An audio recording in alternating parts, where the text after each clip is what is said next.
लग्नानंतर होईलच प्रेम या मालिकेच्या पुढील भागात आपण पाहत असतो की काव्याला माती खाण्याचे डोळे लागलेले असतात, ते पण रात्रीचे बरं का. तेव्हा पार्थला उठून ती म्हणत असते, पार्थ बघा ना बाहेर मातीचा काय सुगंध येतोय, मला खायची आहे. त्यावर पार्थ म्हणतो, काय खायचं तुम्हाला?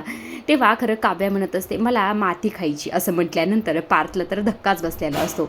आता काव्यासाठी तर माती आणावंच लागणार असते. इकडे दुसऱ्या बाजूला जीवानंदिनीचा छान असा रोमॅन्टिक डान्स सुरू असतो. आता दोघांनी सुद्धा मान्य केलेलं असतं की आपल्याला बाळ होत नाही तर काय झालं, पण आपण आपले हे दिवस जगून घ्यायचे. बाळ तर आपल्याकडे कोणत्या ना कोणत्या पद्धतीने येईलच, म्हणजे आपण अडॉप्ट करू शकतो किंवा सरोगसी मदरने आपण ते करू शकतो, पण हे दिवस परत येणार नाहीत हे सुद्धा जीवाने समजून घेतलेलं असतं. आता इकडे दुसऱ्या बाजूला जो काही पार्थ असतो, पार्थ काव्यासाठी ते माती आणण्यासाठी बाहेर गेलेला असतो.